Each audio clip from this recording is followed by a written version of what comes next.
This is Chris from Play Comics, and you're listening to Pop Goes Your World. If you haven't already, subscribe on iTunes. And while you're there, please leave us a rating and review.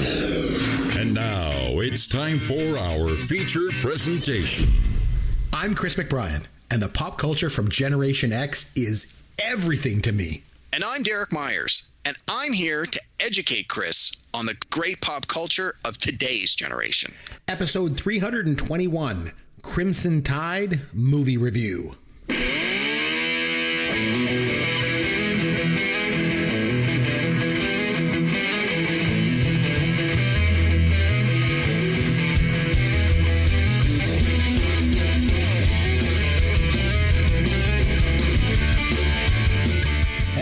Chris McBrien along with Derek Myers, and this is Pop Goes Your World, the pop culture podcast for the generations.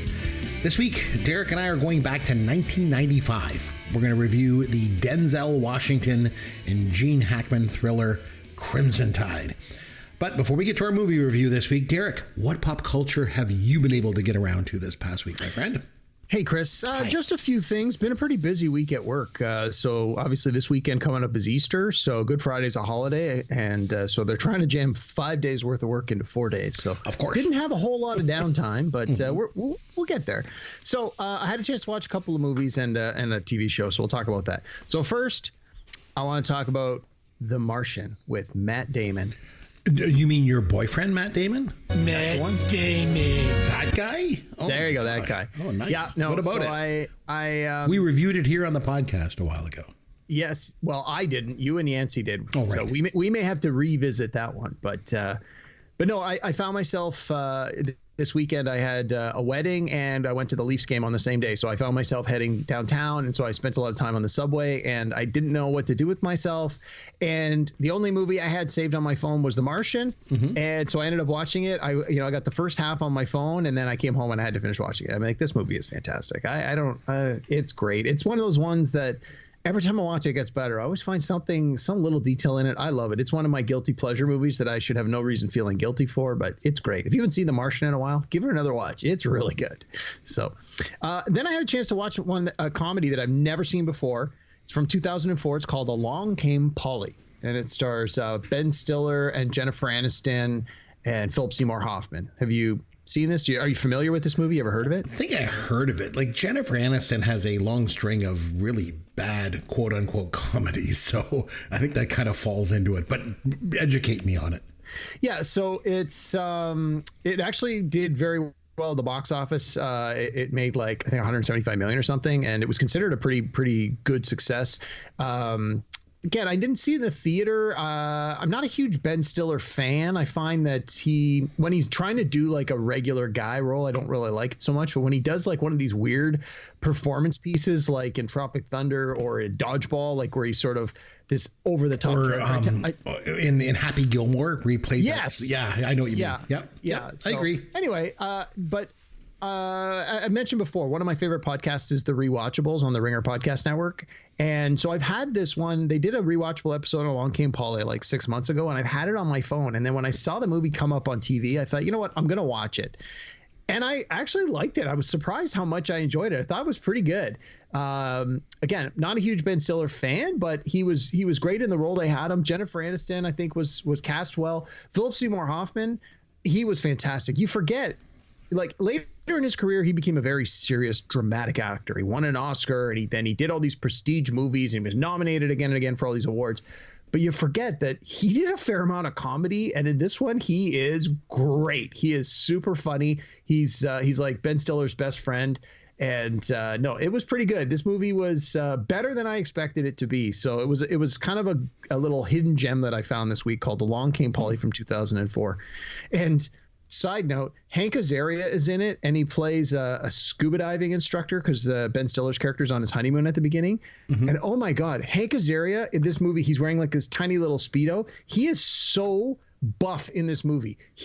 I've never seen a regular guy like so built up. Like, you would think he was a professional athlete or a bodybuilder. It's ridiculous. Like, I had to double check. Not like a voice actor, you know? No, exactly. I mean, you think, oh, well, that's Hank Azaria. Look at him now. But I don't know what kind of regiment he was on before this movie, but considering he's only got a couple of scenes, like he is super jacked. Like I don't know what he was up to, but it took me out of the movie for a minute. I was like, oh my God, look at this guy. Like it was crazy. So. Oh man, your boyfriend, Matt Damon, is going to, Matt Damon. He's going to be very jealous very, very soon. So. No. Yeah. Anyway, so I had a chance to watch those 2 movies. Nice. And then for TV shows, so the latest Marvel television show is Daredevil. Daredevil Born Again. It's technically the 4th season of Daredevil, I want to say. But it's the first 4 seasons of a Daredevil TV show. Oh yeah, it's fantastic. Man, I am so out of the loop. It isn't even funny.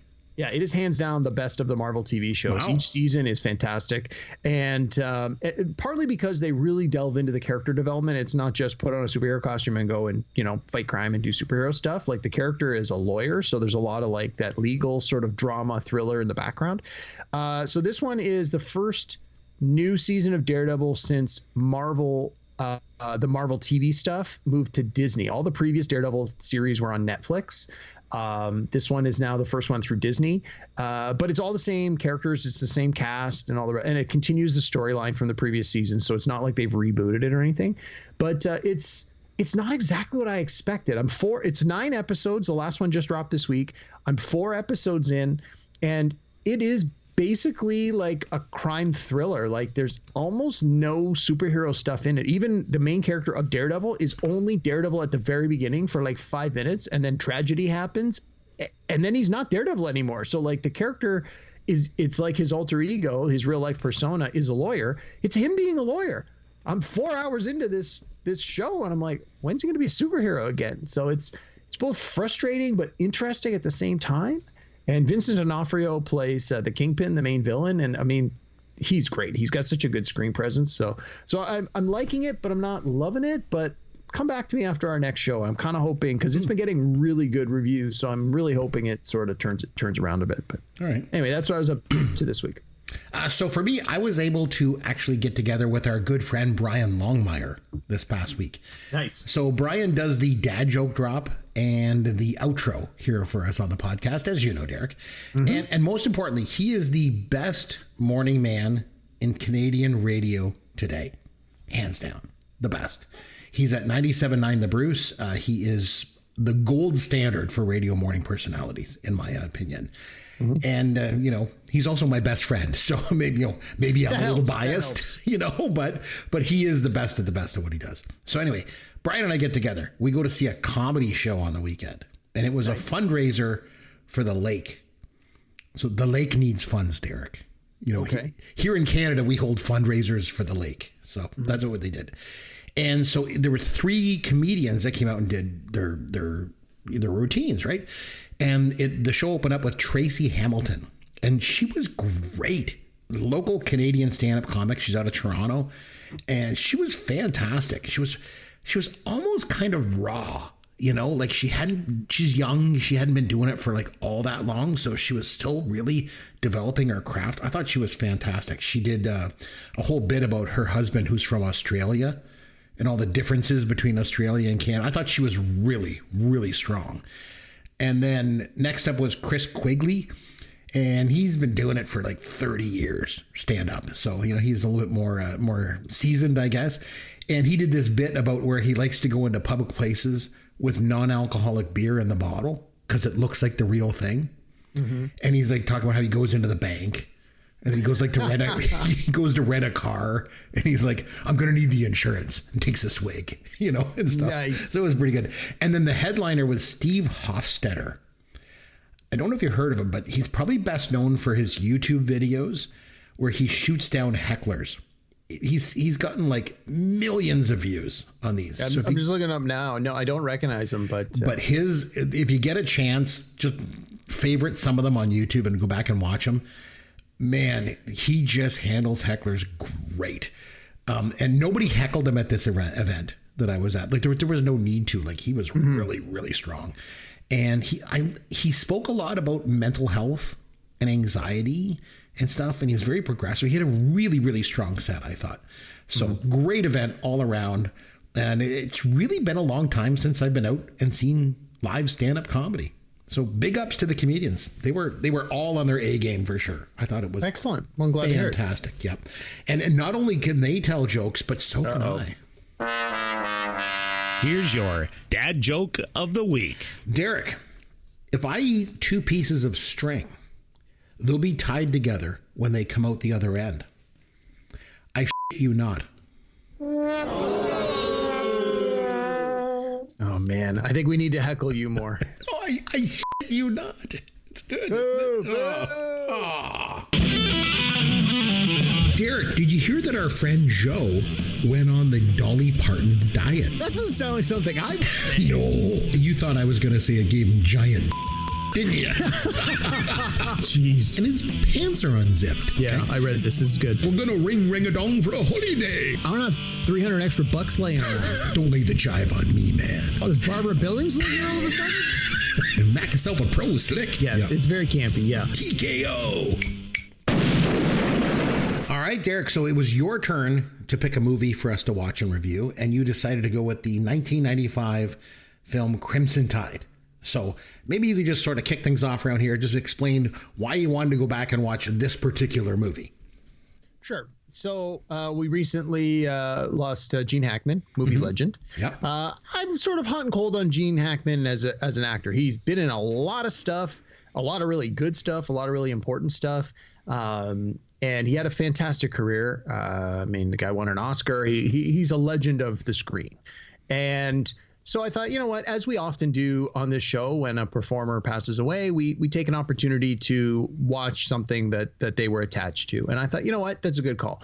So I went back and I found 2 movies from the 90s that had Gene Hackman that I haven't seen in a long time. Crimson Tide from 1995 and Enemy of the State from 1998.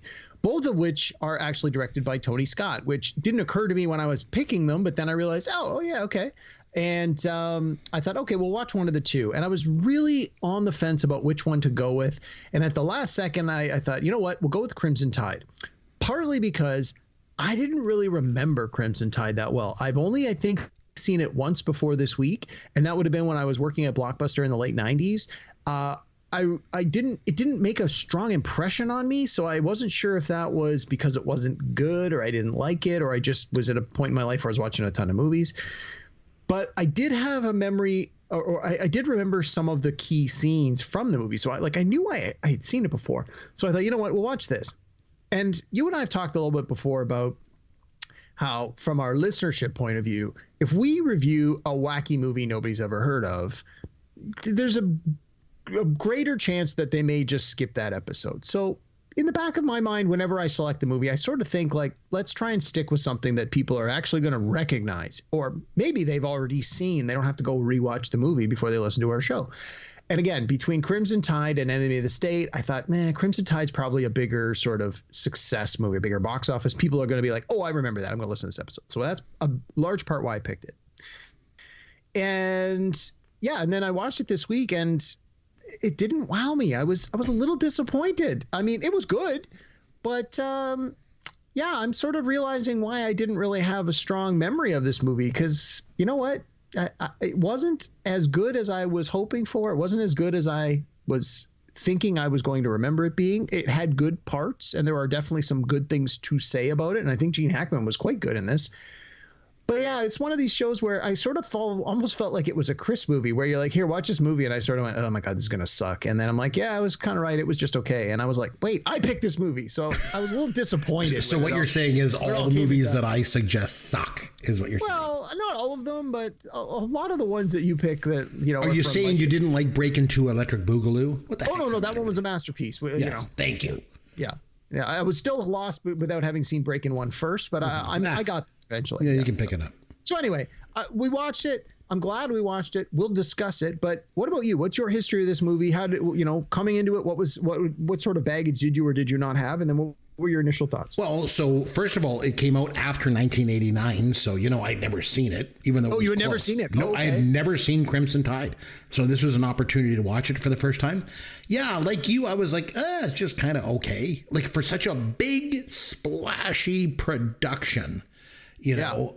I think it didn't quite hit it. It didn't quite hit it for me. If I think of it just off the top of my head, I could probably think of at least 2 submarine movies that are better. I think the Hunt for Red October was better, and I think Dawes Boot was better.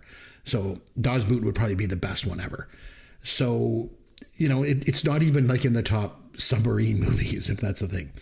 So anyway, so it came out in 1995. So we always like to go back and take a look at the box office from that year. Boy. You're going to ask me what the number one box office was. Yeah, what do you think? What do you think was the number one film in 1995 at the box office? Oh boy, that is an excellent question. I was at school, so I wasn't really finger on the pulse of the movie. It got to be something Disney, maybe like The Lion King or Aladdin. No, that was, I think, the year or two before. Number one was actually Batman Forever. $184 million. Wow. Yep. Number 2 was Apollo 13. Huh. It was close behind. Number 3 was Toy Story. So, okay. And number 4 was Pocahontas. Well, there's the Disney. Okay. Yeah. And number 5 was Ace Ventura: When Nature Calls. That was the sequel, right? That's a sequel, yeah.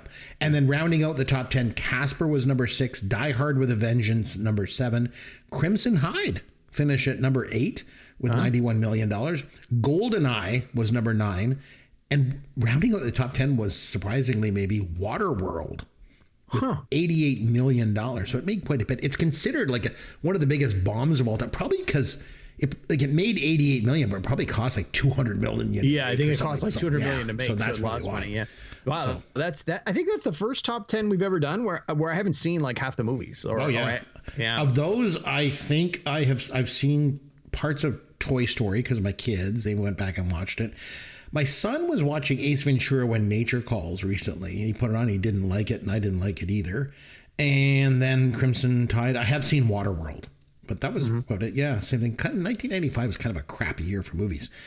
So let's talk about the cast of this film. You mentioned huge cast. It is big. That was a pleasant surprise. So many people in this movie. I was like, oh my God, seminal. look who's in this. Yeah, it's very seminal too. Like a lot of these actors just got started there. But before we get to the cast, I want to talk about some actors that didn't get cast in the film. Okay.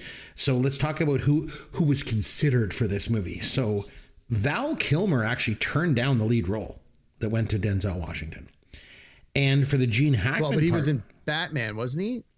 Which Batman movie was Batman Forever? Batman Forever. So no, he wasn't in that one. That was Val Kilmer. Oh, was it? Oh, so maybe that's why he turned it down. He took Batman over this. There you go. I guess he figured he might have a franchise on his hands. So, I mean, financially speaking, that was probably a better move. Yeah, that makes sense. So for Gene Hackman's part, Al Pacino turned down the lead role, and Warren Beatty was considered for it as well. Wow. And funny enough, Brad Pitt actually wanted Denzel Washington's part when Al Pacino was attached to the film. And once that role went to Gene Hackman, Pitt then just kind of walked away, lost interest in it. But for the cast themselves, Denzel Washington, we got to start with him. Yeah. So, Derek.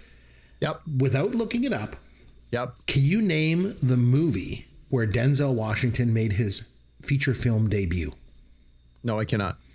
I'll give you a hint. It's not an Oscar-winning movie by any stretch of the imagination. No, I honestly, I don't know the early part of his career at all. 1981, he was in a film called Carbon Copy with George Segal and Susan St. James. And if you look up the movie poster, it shows you just how bad this movie is. So I'm looking it up now. The movie Sorry, what was it called? Carbon Copy? Carbon Copy. So you're looking at it. The poster's got George Segal on the poster, and he's like looking straight ahead with this shocked look on his face. And above him, it says, "I lost my job, my house, my Rolls Royce, my family left me. What else can possibly go wrong?" And then a black teenager beside him says, "Hi, Dad." Oh, jeez.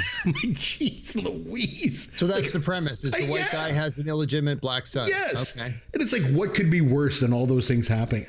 Having a black son. I'm like, so offensive. So 80s. Like, that's the... Yes. Yeah. The 80s were something else. My God. So anyway, after he made his debut in the monstrosity that was Carbon Copy, he went on to get his real break with St. Elsewhere. And... I think some people might forget he was on St. Elsewhere for 6 seasons, all 6 seasons of the show. Mm-hmm. It ran from 82 to 88, and he was one of the only cast members that was in the whole time. Did he have that great mustache for the run of it? That's all I always remember when I was a little kid. I'm like, oh, this guy with a mustache. Like, yeah. And not something you see on TV unless it's Magnum. Right. And then he moved on to film, and that's when things obviously took off for him. So, Derek, I'm going to put you on the spot again. Any guesses as to how many Oscars that Denzel Washington has been nominated for? Ooh, I'm going to say 6. 9. 9 in total. So 2 Best Supporting Actor and 7 Best Actor. Well, he was just nominated again this year, too. Yeah. So any guesses as to how many that he's won? Well, he won for Training Day. Mm-hmm. So he won for Training Day. Did he win as for Best Glory as Actor. well? He won for Glory as Best Supporting Actor. Those are his 2 wins. I think that's it. I think it's the 2, yeah. In 1987, he was nominated for Cry Freedom, Best Supporting Actor, lost to Sean Connery in The Untouchables. In 92, then, he was nominated for Best Actor for Malcolm X, and he lost to Al Pacino, Son of a Woman. Yeah. And in 99 for The Hurricane. I love that movie. It's pretty heavily favored going in. He lost to Kevin Spacey for American Beauty. That one did not age well. No. And then in 2012, he was nominated for Flight. Oh, that movie's great. I whenever that one's on, I watch it. Now, he lost to Daniel Day-Lewis for Lincoln, which I can understand that. That's fair. 2016, he was nominated for a movie called Fences, and he lost to Casey Affleck, Manchester by the Sea. Yeah, okay. And then in 2017, he was nominated for Roman J. Israel Esquire. Really? He was nominated for that? Yeah, he lost to Gary Oldman. And then that's fair. In 2021, he was nominated for The Tragedy of Macbeth. But he lost to Will Smith for King Richard. So, again, another one that didn't age well. No. One of the most critically acclaimed actors of all time. I think it's safe to say. Oh, no question. And speaking of critically acclaimed actors, let's talk about Gene Hackman, too. So you forgot to mention that he was nominated again this past year for Gladiator 2. Oh, was he? I'm pretty sure. Oh, I don't think so. It wasn't on the list. So I looked. No? Okay. Maybe I thought he was. Okay. My mistake. So Gene Hackman, something about that guy. I mean, like you said, like he's up and down. I think the reason why you'd say Gene Hackman was up and down, because he went through a period there in the 80s and kind of early 90s where he was just in everything. It just seemed like he did a lot of stuff, but he was almost effortless in his performances. Like he just had this everyman quality about him, and I just felt like his performances were almost underplayed. I don't know how else to say it. Like he was just a master actor. Like, so he started acting in his mid-20s, and he joined the Pasadena Playhouse, where he made friends with another actor, Dustin Hoffman. And they moved to New York City with a third friend, Robert Duvall. And all 3 of them shared an apartment, and they struggled to find roles. And then he did some off-Broadway stuff and a small TV part and stuff. He was originally cast as Mr. Robinson in The Graduate in 1967. Mike Nichols felt he was too young to pull it off, so he replaced him with Murray Hamilton, the mayor from Jaws, as you know. And it worked out pretty well for Gene Hackman, because that same year, then he took a part in Bonnie and Clyde and ended up with an Oscar nomination for Best Supporting Actor. So nice. And then another interesting trivia with him is he almost took the part of Mike Brady in the Brady Bunch. Wow. Because he knew Sherwood Schwartz and was offered the part, and he was going to take it. Then he just decided, you know what? No, I'm just going to focus on film roles. Again, worked out pretty well. Yeah, worked out pretty good. So I asked you about Denzel. I'm going to ask you about Gene Hackman. Oh my God. As well. Like, first of all, I'll ask you, how many times do you think he's been nominated for? Gotta be a lot. Probably not as many as I think. I'm going to go with 7. 5.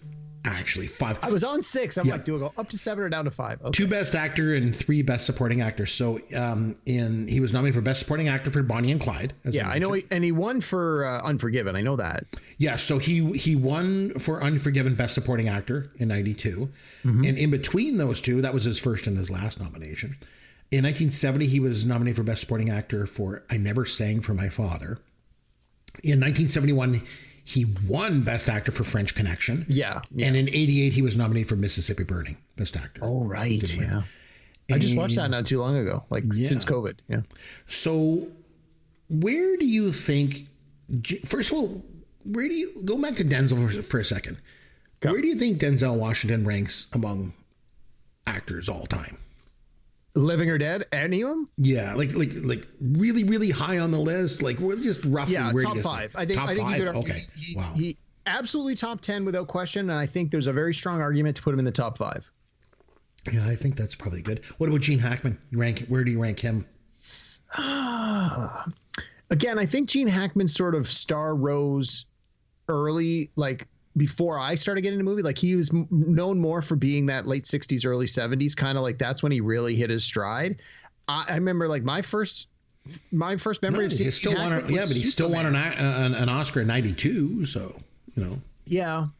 I mean, he had such a long and like successful career and so many like huge high notes. I don't know. I mean, he's definitely in the top 20. I don't know if I'd put him in the probably towards the top 10, like probably around 10. I think I'd probably put him somewhere in that ballpark, probably 10 to 15. Somewhere in that neighborhood. I definitely think he was one of the best of his generation. Like he was definitely unique and stuff. So yeah, he was good. But like you mentioned, there's so many other people in this cast. So Viggo Mortensen, I'm talking about him, probably best known as Aragorn in Lord of the Rings trilogy, Lord of the right? Rings. Yeah. I also liked him in David Cronenberg's A History of Violence. Yes, And he was quite good in that one. have you ever seen Eastern Promises? Yeah, like 10 times. Oh, see, I've never seen it. Fantastic. Apparently, you see his wiener in that movie. You do, yeah. There's a scene, it's a big fight scene in a bathhouse. Yeah, so he also had a small role in Witness in 1984. That's one of my favorite movies. I like that one. He was one of the Pennsylvania Amish in that movie. And he was originally cast as Molly Ringwald's love interest in 16 Candles. Really? Yeah. Wow. The part that went to Michael Sheffley, I think it was. John Hughes ended up firing Viggo Mortensen because he was getting a little bit too hands-on. Yeah, I heard that. Yeah. So there's him. Matt Craven I want to mention too. So he was... Sorry, did you say Matt Damon again? No. I didn't say... If I did, they would play this. Matt Damon. But instead it's Matt Craven. Matt Craven, okay. He's done small roles for years. He was the communications guy in this movie. Yeah. He's more of a that guy. You sort of be like, I recognize him from stuff. Well, he's been in some big movies. He was in Transformers and A Few Good Men. And of course, to me, he'll always be Hardware in Meatballs, his first movie. Sure. And a little piece of trivia, he acted in the same theater group that I did. Only he was there about 15 years before me. I did summer stock at the Niagara Falls Music Theater Society back in 1992. That was, and he acted there before I got there. He's a good Canadian boy. So we got to give him a shout out. Yeah. James Gandolfini was in this. Yeah, other than this, Sopranos, pretty much no. But he's just on the edge of breaking out in Sopranos. So it's like, and that's really what he's known for is Tony Soprano. I never watched The Sopranos. No, me neither. You know, I tried to watch it. It just wasn't for me. I know everyone loved it, but I just wasn't into it. Steve Zahn, I want to give a shout out to as well. Small part. Yeah, he was on the first season of The White Lotus. He apparently he's been in lots of stuff. Yeah, and he has been. This one he got smacked in the face when that thing blew up and just wham, put him down in the water. Ooh. Yeah. So in The White Lotus, he apparently showed his wiener too. Yep. He didn't. It was a prosthetic, but there's a lot of wieners on that show. So if you. I guess if you like seeing wieners, watch The White Lotus and Eastern Promises. That's like our public service for the week. Jeez, there you go. I want to mention George Zunda. So I liked him on Law and Order. Yeah, me too. He was only on a couple of seasons, but first couple of seasons. And the funny thing was, he quit that show because he complained that Michael Moriarty got to slay the dragon every week. And he's like, it's just not fair. And I'm like, that's the whole point of the show. Yeah. The cops investigate the crimes and the DA prosecutes them. Yeah. It's like the DA gets to be in the second half of the show. Like, if you don't like it, quit, which he did, Yeah. I also thought he was really good in the movie, also with Gene Hackman, from 1987. It was called No Way Out. He was, He had a small part. I remember he was the guy in the wheelchair. Yes. So I noticed in the credits that Ricky Schroeder was in this, but I was having trouble spotting him. Yeah, he was the guy when the Denzel Washington's the captain, he's yelling down, he's like, close that hatch. And he's like yelling to the three men, come on guys. And then the guy gets beamed in the face and then he closes the hatch. That's him. Yeah, so it wasn't a huge role. It wasn't a huge role, but you recognized him a few times. Yeah, so Ricky Schroeder. So I should say it's Rick Schroeder. Sorry, he changed his name after the 80s. Once he grew up, he became a trumper, eh? But he's best known as a child star. Like he was in The Champ with John Voight. Oh, that movie's so good. Speaking of Trumpers, but yeah, that movie was okay, I guess. But he's mostly known for Silver Spoons, I guess. Oh, of course. That's his thing. So let's talk a little bit about the director, Tony Scott, because you are a massive fan of his work, right? I am indeed, yeah. Yeah, I think when we did our podcast on our favorite directors, he was on your list, wasn't he? He definitely was on my list. Yeah, he's definitely one of my favorite directors. So, R.I.P. Tony Scott. Ridley Scott's brother, right? Yes. Okay. So we have now reviewed 4 of his films here on the podcast here. Can you name them? I just keep putting you on the spot. Man on Fire. Man on Fire is one, yep. The train one with Denzel Washington. Unstoppable. Unstoppable, yes, we reviewed that. This one, obviously, Crimson Tide. Yeah, one more. My favorite. True Romance? Yes, my favorite of his movies was True Romance. That's right. He also directed Beverly Hills Cop 2, Top Gun. Wait, he did Top Gun. We did Top Gun on this podcast. No, That's we 5. have not done Top Gun. I thought we did Top Gun, no? No. Days of Thunder he did. And he also directed a really good vampire movie back in 1983. It was one of his first movies. It was called The Hunger with David Bowie, Catherine Deneuve, and Susan Sarandon. Wow, I've never seen it. Oh my God, Catherine Deneuve was so beautiful in that movie. Oh my goodness.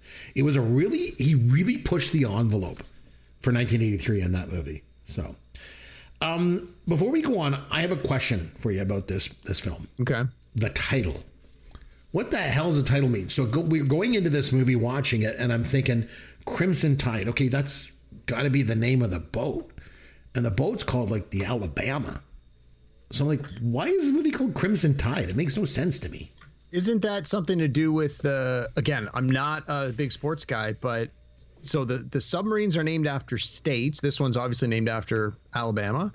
And then isn't the name of their basketball team the Crimson Tide? Isn't that what they're called? Oh, it might be. Yeah, I think so. I think it's like the university or one of the college basketball teams or what sports. the hell does that have to do with the submarine that's going to maybe launch nuclear weapons and start World War III? Like, I think it's just, again, it's a marketing thing so that you're like, because people who are into sports would know, like, it's like, it's like when you call the movie Hoosiers, it's like, oh, well, we know that means from this state, like that kind of thing. I think that's that movie with Gene Hackman also was actually about the basketball team. So it was all cool. This isn't. I don't know. It seemed like a dumb title to me. Yeah, it's the University of Alabama. I'm just looking up right now. Still, it seemed like a weird title. So I want to mention the producer, Jerry Bruckheimer, because we don't mention producers very much on the podcast, obviously, but this guy, man, he's done everything. Oh my God. So prolific. Such a force in those like big budget splashy movies of the 80s and 90s, wasn't he? And he produced CSI and a bunch of other very successful TV shows. Right. And he started off with like stuff like American Gigolo and Cat People and Flashdance. And then probably really took off with like Beverly Hills Cop and Top Gun and Days of Thunder. He has a long history of working with Tony Scott. I was going to say, he and Tony Scott have done a few projects together, yeah. And then if you go into the 2000s, even like Pirates of the Caribbean, and then like you mentioned, CSI, this dude left his mark on Hollywood, that's for sure. Yeah. So, okay. Sure, he's not hurting financially. I don't imagine he's doing too bad for himself. Yeah, no kidding. So for the movie itself, I want to talk a little bit about the opening of the film to start with. So they use all this real news footage. There's like these bombs and these airstrikes. There's Bill Clinton. And then they mention the Russian president. They call him Vladimir Radchenko. And when they cut to him, like all this news footage, like real shots, and then they cut to this guy, and it's not real footage. No, it's George Costanza's boss at Kruger Industrial Smoothing. The actor is Daniel Von Bargen. I recognized him. I was like, I recognize that guy. What the hell? There's Bill Clinton, and then there's Kruger, and I was like, I don't know. I just thought it was interesting. I always think of that episode when Costanza's dad is yelling at him, Kruger. He's like, I got a bone to pick with you. You couldn't smooth a silk sheet if you had a hot date with a babe. And I lost my train of thought. So then I made some notes as I'm watching this. The XO. That's not the commanding officer, right? No, it's the second in command, the executive officer. The executive officer. The captain, I guess, is the commanding officer. Yeah, think of like the first officer. If you watch Star Trek, it's like the first officer is the second in command on the ship. That's the XO. Gotcha. One quote early in the movie I made a note of that I thought was really good was, in the nuclear world, the true enemy is war itself. Mm-hmm. I thought that was a really good quote. So I want to mention smoking. Okay. Oh my God, yes. We are on a submarine, no less. I know. We're always commenting about all this like prolific smoking that goes on in these movies that we watch, you know, like back from the 80s and 90s. But in a submarine, like Gene Hackman smoked cigarettes. Viggo Mortensen was smoking cigarettes, for crying out loud, in the submarine. Like, what the hell is up with that? It's crazy sauce. Yeah, I couldn't believe it when I was like, really? You know, because that's not going anywhere. That's not dissipating. Well, I mean, they have to have like scrubbers to like clean the air, like just like you would in outer space, right? Like you can't. But still, yeah, the smoking just seemed excessive and unnecessary. But I'm sure it really happened. Like, you know, it seems crazy. In retrospect, it seems crazy. In the moment, probably nobody had any issues with it. But and think of how it would have smelled, right? Oh, like, I know. Smell like this, like even if you scrubbed the air to get rid of the smoke and that, like it would still, like the whole sub would start to smell like cigarette smoke. Yeah. Like gross. Yeah. So the scene where the tension is starting to mount between everybody and the two soldiers fight, and Denzel Washington confronts him, and then he's like, "What are you guys fighting over?" And they were fighting over who the true Silver Surfer was. And the one guy said he thought it was Kirby was the real Silver Surfer, and the other guy said it was Mobius. Yeah. So I'm gonna again put you on the spot, Derek. Yep. You're a comic book guy. Who is the real Silver Surfer? So just to be clear, those are the artists that drew the Silver Surfer. Oh, okay. Yeah, the character is the character. There's only one Silver Surfer. Oh, gotcha. But they're talking about Kirby was one of the original creators back in the 60s of the Silver Surfer, and Mobius was one of the artists in the 90s that drew Silver Surfer. Again, just different generations, different take on the way the character looks. So that's what they were arguing about. What's better, the old one or the new one? That's what. I guess the better question for me is like, who the hell is the Silver Surfer? He's a Marvel hero. He first appeared in Fantastic Four comics, and when they did those crappy Fantastic Four movies like 20 years ago, he was in the sequel. It was called Fantastic Four: Rise of the Silver Surfer. I don't know. It doesn't rank up there with my favorite superhero of all time.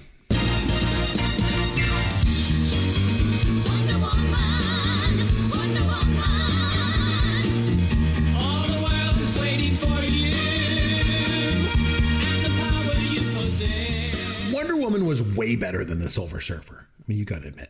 To a certain group. Yeah. I got a question for you, Derek. Would you ever want to be on a submarine? Hell no. Not even for a second. Me either. No way, man. Like, although I tell you what, if you and I were ever on a sub together, I would totally smoke cigars. But I will say, I would sooner go into a rocket ship into space than I would to go on a submarine underwater. Why is that? Why? I don't think one is any more or less dangerous than the other, but I was just, well, I mean, the spaceship's probably more dangerous, but no. So it's not. So just why would you want to go on the spaceship instead? I think just the romance of being in outer space would drive that desire. Whereas like, hey, here's a submarine, we're gonna go all the way to. I'm like, no, I'm good, thanks. No. Yeah, because it was just a couple years ago, those guys said, "Oh, we're going to go down and see the Titanic or something." And the thing friggin' imploded or whatever. Like, no, send a camera down. I'm good. I don't need to be there in person. I agree. I like the scene when Denzel was motivating the guy with the Star Trek metaphors. Yeah, Like he needs him to repair the radio, and he's like, this is like Kirk and Scotty on the Enterprise. So I thought that was pretty cool. So between that and the Silver Surfer thing, like he was like really in tune with pop culture, it seemed, for a military guy. Well, I think I read somewhere, and I don't remember if this is true or not, that they brought in Quentin Tarantino to punch up the script. So to me, that's Quentin Tarantino putting his signature on it. I guess that makes sense. Because he was an uncredited writer who worked on. In fact, him and Denzel, they had a confrontation on set. I don't know if you heard it. Well, I read some of the stuff about it. Yeah. Yeah, Denzel didn't like the racial slurs that Tarantino had used in Pulp Fiction, so they actually got into a bit of a dust up over it. But then they ended up kind of patching things. He's not wrong. Yeah, he's not wrong. But I think is it Denzel's daughter that went on to star in Django Unchained or something too? So they must have made up. So I want to talk a little bit about how the movie came out in 1995. Yeah. But this whole like nuclear threat is still a part of the conscious of everybody, because in 1995 that was after Glasnost and Perestroika and the loosening of the of Berlin Wall, all that stuff. So I don't know. So, but this movie plays on those same fears that Doctor Strangelove and Spies Like Us did, and we just reviewed. Is that one of the reasons why you wanted to? I think that was another reason that why I picked this one. So we just reviewed them. I think that the idea was, and I think why the movie maybe did well, I mean, aside from the cast and the fact it's an action movie, is that despite the Cold War being over, there was still the capability of triggering a war, and that you had guys like Hackman who their whole career had been during this Cold War. So it's like old habits die hard. You know, they have a mindset, and even though the politicians have made certain assurances and things are changing, I think part of the point of this movie is for some people change is difficult, and in this case with Hackman, it's like this is what he's trained for his whole life, and whereas Denzel comes in and it's like had not seen a tremendous amount of combat, had all of these, you know, he had been to these various schools, he had been posted in these places where it was more diplomacy than action, and it's like, again, it's sort of that new generation as change happens. And I think that was largely the point of the movie was, you know, even though, you know, in the 90s, I don't think people were terrified of a nuclear war, and they weren't doing duck and cover drills under your desk and stuff like that. But I think they wanted to play on that fear of, you know, it's still a realistic possibility, if it's small, I'll give you that, but that there are these people in power that have a mentality that's going to be hard to change. And I think we're seeing that again today, right? In the real world. Definitely.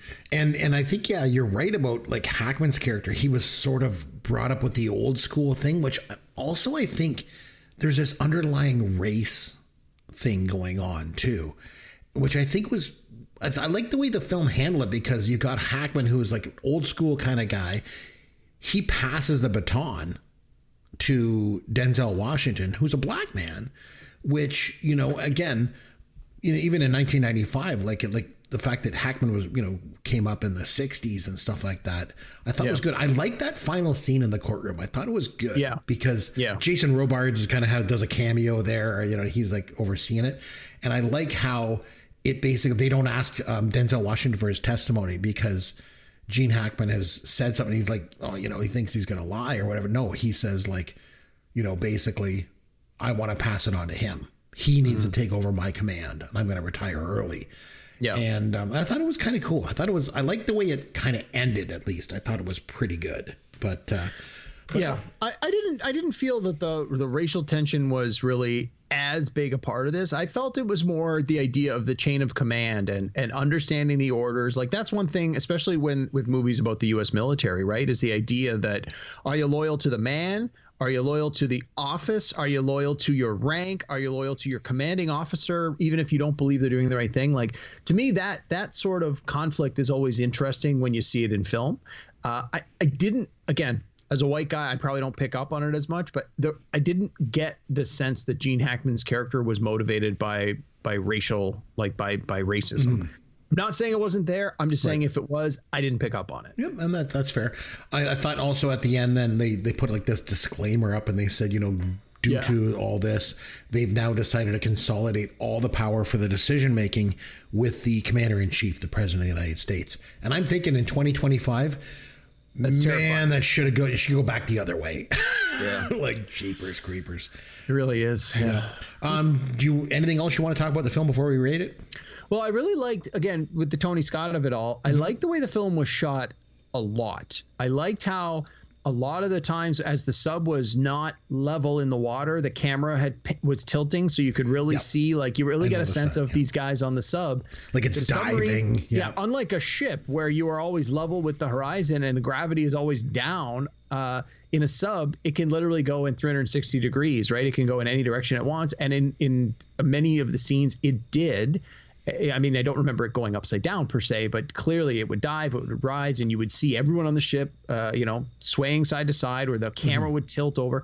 And a lot of the shots were done in a very creative way like that. And then the idea also on a sub where the lighting is poor, just because obviously it's more difficult to light the sub continuously. And so again, it was interesting to see certain shots, how, you know, where the light was coming in and who was in. Which of the actors were lit up? Were they lit up by red lights? Were they lit up by white lights, depending on where they were and what their station was? So I thought just the technical production of the movie was it definitely felt like a Tony Scott film from that point of view. And I enjoyed it. I thought it was done well. Yeah, I definitely got that impression too. At those there was one scene like where they were diving really deep down and they were trying to get down low. And then I was thinking too, I'm like, yeah, I guess gravity is still at play. They're under the water. It's because it's pressurized, right? And then when they're going down, everyone's kind of leaning a certain way. So yeah, it was all captured pretty well, I think. But I think if you really want to watch a good submarine movie, like go back and watch Das Boot. It's so good. It's really long, but do you want to give it a rating out of 10 for me, please? Probably go with like maybe a 6 or maybe even bump to a 6.5. I mean, the performances were quite good. It's a by the numbers action movie, but it didn't wow me to the point where I'm like, I'm looking forward to going back and watching this in a few months. I'm going to stick with the 6. I think 6 out of 10 is where I land on this. I think so too. I think because when I look at this, I think it's nobody's best work. Like it's not Tony Scott's best movie. It's not Denzel Washington's best work. It's not Hackman's best work. It's not even Matt Craven's best work. That was Meatballs. So, it wasn't any of that. So I think a 6 is pretty fair. And at no point with all of this talent, I felt like at no point in the film did I feel like these actors sort of lifted the material up to be more than what it was. So that was a little disappointing for me. So I think 6 out of 10. Yeah. Yeah, it was good, but not great is how I would describe it. Yeah, I think so too. Which is a little disappointing for a Jerry Bruckheimer, huge, over-the-top, big production action film. I expected a bit more, I guess. So that's what I would say. All right. So on that note, what do you say that we have some fun with Caveman? All right, my man. We are going to play a little game that we've played before, and it goes a little bit like this. Pick the flick. Yeah, pick the flick. You get the synopsis, then pick the flick. You get the year, pick the flick. So just like that wonderful song says, I'm going to give you the year and the synopsis of a movie. Okay. All you got to do is give me the title, okay? And the common thread of all these is just like this film. There's a color in the title. Okay. Crimson is a color.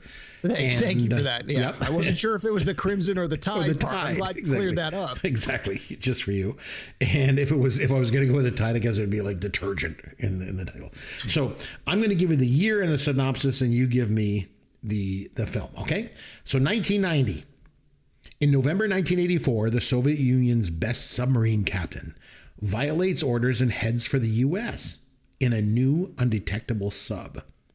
The American CIA and military must quickly determine, is he trying to defect or start a war? And hint, it's not Crimson Tide. No, I know. Yeah, no, it's The Hunt for Red October. Yes, it is. Okay, 1999. A death row guard learns that a gentle giant in his charge possesses a mysterious gift. Yeah, that's the Stephen King movie, The Green Mile. Yeah. All right, 1999, searching for a cure for Alzheimer's disease. A group of scientists on an isolated research facility become the prey as a trio of intelligent sharks fight back. Yeah, that was Deep Blue Sea. All with colors so far. Okay, 1991, Evelyn, an ordinary housewife, visits a nursing home and befriends the old lady, Ninny. Together, they bond over stories from the past about two intrepid women of Whistle Stop Cafe. I have no idea. Fried Green Tomatoes. That's what that movie's about? Yeah. Okay. If you say so. Never seen it. I haven't seen it either. Okay, 1984. It is the dawn of World War III. In the western mountains of America, a group of teenagers band together to defend their town and their country from invading Soviet forces. Was that Red Dawn? Yes, it was. All right, 1984. A young musician, tormented by an abusive situation at home, must contend with a rival singer, a burgeoning romance, and his own dissatisfied band as his star begins to rise. From what year? 1984. Oh, was it? It's got to be Prince. Purple Rain. Nailed it. Okay, Yeah, it was the year. I'm like, I have no idea. I'm like, wait, 1984. Got You got it. And even the description. Okay, 1983. The cop test pilot for an experimental police helicopter learns the sinister implications of the new vehicle. Yeah, I know the answer to this one, and you're never going to believe it. They're remaking this movie. It's called Blue Thunder. It was actually really good. It was really good. Movie, It's a good guilty pleasure movie. Yeah, it's a good one. Okay, 1986. A poor girl must choose between the affections of dating her childhood sweetheart or a rich but sensitive playboy. Oh, was that the Molly Ringwald one? That was Pretty in Pink? Here's a gimme for you. 1971. Alex Delarge and his droogs barbarize a decaying near future.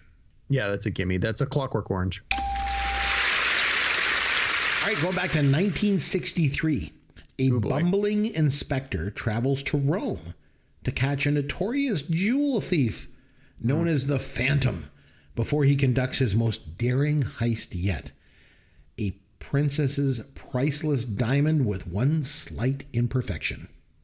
Was that the Pink Panther? It was. All right, 2001. The story of 160 elite U.S. soldiers who dropped into Mogadishu in October 1993 to capture 2 top lieutenants of a renegade warlord, but found themselves in a desperate battle with a large force of heavily armed Somalis. Jeez. Sorry, what year was it again? 2001. I don't know. That doesn't sound familiar at all. It's Black Hawk Down. Oh, yeah. Yeah. Okay. All right, 1963, going back. While investigating a gold magnet's smuggling, a British spy uncovers a plot to contaminate the Fort Knox gold reserve. That's got to be James Bond, right? That'd be what, Goldfinger? That's the color we're looking for. It's gold a color, though. I don't know. It is, yeah. Call shenanigans Gold's on a that color, one. yeah. Sure it is. 1968, a famous rock group agrees to accompany Captain Fred and go to Pepperland to free it from the music-hating Blue Meanies. Oh, that's the Beatles, right? That's the animated one. That's oh my God, I'm blanking on it. The Ringo Starr, Yellow Submarine. Yep, got to remember the color. Okay, last one. 1974. A vigilante takes a job as a high-class prostitute to get revenge on the mobsters who murdered her boyfriend. And I'll give you a hint. The tagline was, "She's the meanest chick in town." I have no idea. Oh. Foxy Brown. Oh, okay. Yes. Was it Pam Grier? Pam Grier, baby. You know it. Yeah, absolutely. Okay. You did pretty good, though. You got a lot of those. Holy smokes. Yeah, a couple of the ones I missed, I'd never seen the movie. Yeah, but no, you got a lot of them. That was pretty good. Okay, so next time that we come back, we're going to be doing a topic. Well, hold on a minute. Okay. I'm calling an audible here. Okay. So, what do you want to do? As I described at the start of the show, I was flip-flopping between Crimson Tide and Enemy of the State. And I picked Crimson Tide, and I'm a little disappointed that that's where I landed. Okay. So I want to do Enemy of the State next week. I want to do over. Okay. So it's available on Disney. It's stars Gene Hackman and Will Smith, and we'll get into the whole Will Smith of it all. Okay. It's directed by Tony Scott. So it's another Tony Scott film with Gene Hackman. By Jerry Bruckheimer. So I guess you accidentally mixed it up, and you really wanted to do Enemy of the State. Well, honestly, I haven't seen Enemy of the State in a long time as well, but I do remember enjoying Enemy of the State a lot when I did see it. So I want to do over. We did Crimson Tide. Okay. Glad we did it. But I want to do Enemy of the State. And then one of the things we can do when we come back and review Enemy of the State is we'll compare it to Crimson Tide, because there's obviously going to be a lot of things that we can talk about. Oh, yeah. Gene Hackman, Tony Scott, all this. Yeah.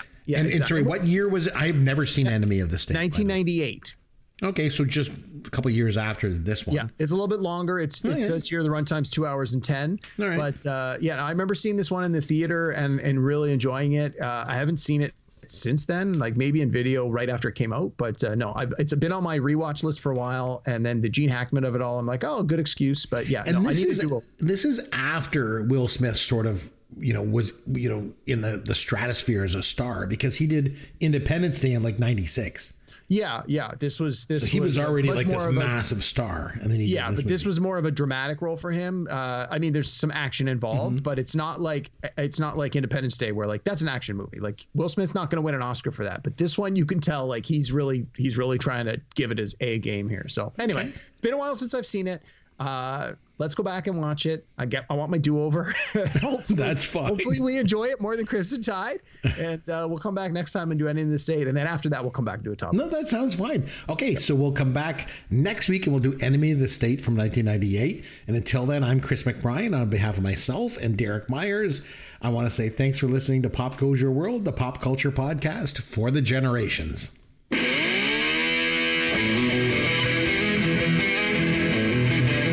Thanks for listening to Pop Goes Your World. You can contact Chris and Derek at popgoesyourworld.com. Please take a minute and review the podcast on iTunes or wherever you download and listen to the show.